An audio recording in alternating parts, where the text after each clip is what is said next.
Olá, esta é uma apresentação sobre o projeto de iniciação científica com o título de Determinação de elementos metálicos em casca, bagaço, semente e suco de limão-cravo, Citrus Limonius Beck. O autor dessa apresentação é o docente João Carlos Viana Malta.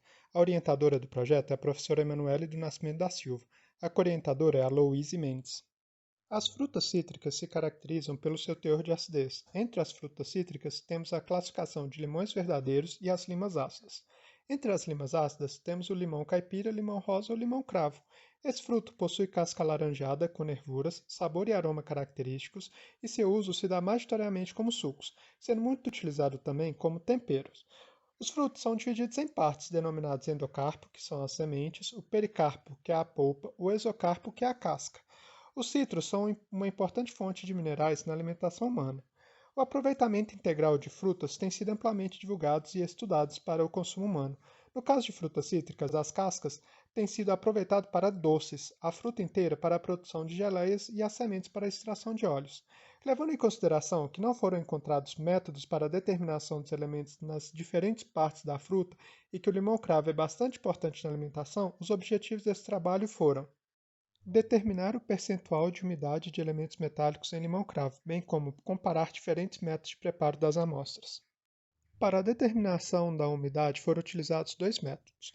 Um dos métodos adotados foi o método oficial, no qual a perda de umidade é feita com aquecimento em estufa a 105 graus Celsius, onde a amostra é pesada e levada à estufa pré-aquecida e permanece por 3 horas, com posterior resfriamento da amostra até a temperatura ambiente em dessecador, e pesagem da amostra. O processo é repetido até a massa constante.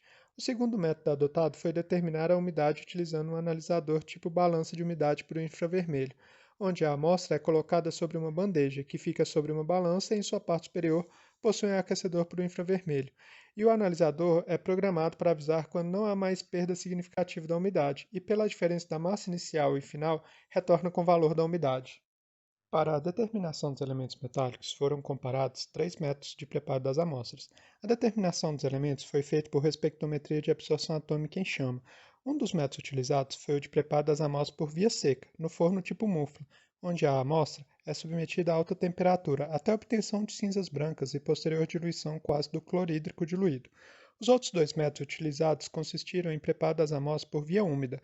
Um dos métodos foi o de mineralização das amostras em sistema aberto por chapa de aquecimento, com utilização de ácido nítrico e peróxido de hidrogênio para a oxidação das amostras.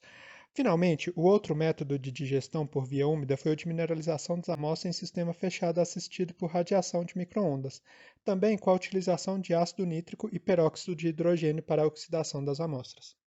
Para a comparação dos métodos, foram feitos testes estatísticos como teste F e teste T de Student para a comparação dos resultados dos teores de umidade, e a nova e o teste de Tukey para os resultados dos teores de minerais. Os resultados da determinação de umidade apresentam valores de aproximadamente 80% de umidade para a casca, 87% para bagaço, 89% para o suco, 48% para a semente e 87% para a fruta inteira. Os resultados para a comparação dos métodos propostos para a determinação da umidade não apresentaram diferenças significativas para as partes da fruta em que a textura é mais sólida, como a casca, a semente e a fruta inteira. Porém, para as partes do limão que apresentam uma textura mais líquida, como o bagaço e o suco da fruta, os métodos apresentaram diferenças significativas.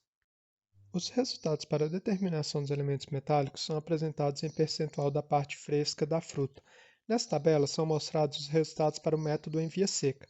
É possível observar que, para o suco de limão, foi possível determinar somente a concentração de ferro, e para o bagaço não foi possível determinar o manganês. A semente foi a parte que apresentou o maior percentual dos elementos metálicos. Para análise utilizando-se o procedimento de preparo em chapa de aquecimento, não foi possível determinar o teor de cobre e manganês no suco. O cobre apresenta menor percentual em todas as partes da fruta.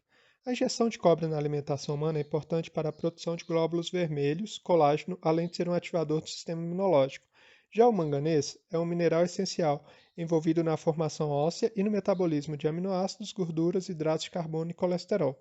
Para o micro-ondas, não foi possível determinar o teor de cobre e ferro no suco. A semente do limão foi a parte que apresentou um maior percentual de todos os minerais estudados em comparação às demais partes das frutas. É importante destacar que as sementes podem ser usadas para a extração de óleos ou consumidas como chás para aliviar dores de cabeça. Os resultados obtidos para a concentração dos elementos em cada método foram comparados utilizando-se testes estatísticos, e foi possível perceber que, para a fruta inteira, não houve diferença entre os métodos para o elemento ferro. Para a casca, os elementos ferro e manganês não apresentaram diferença entre os métodos. Para o bagaço, não houve diferença entre os métodos para o elemento cobre, enquanto para o ferro, manganês e zinco foi observada a diferença significativa entre os três métodos utilizados. Para o suco, não houve diferença entre os métodos para nenhum elemento. Isso é devido ao fato de que, para o suco, não foi possível determinar o teor dos minerais. A semente apresentou diferença entre todos os métodos para cobre e manganês. Por fim, foi possível observar que, para a determinação da umidade, as partes mais sólidas da fruta, como casca, semente e a fruta inteira, não foi observada a diferença entre os métodos propostos. Já para os minerais, foram observadas diferenças, principalmente entre os métodos de chapa e micro-ondas para o bagaço, considerados elementos ferro, manganês e zinco. Porém, mais pesquisas são necessárias para estabelecer condições ótimas de preparo das amostras, bem como os métodos devem ser validados. Contudo, esse estudo já se mostra promissor e importante, considerando umidade e concentração de alguns elementos metálicos em limão-cravo. Essas são algumas das referências bibliográficas utilizadas para a execução desse projeto. Agradecimentos. Agradeço à professora Emanuele pela dedicação e paciência ao ensinar e pela oportunidade que foi me oferecida. Ao Laboratório de Espectrometria Atômica e colegas. À Universidade Federal de Ouro Preto pela infraestrutura cedida para a realização desse projeto. À FAPEMIG pela bolsa concedida.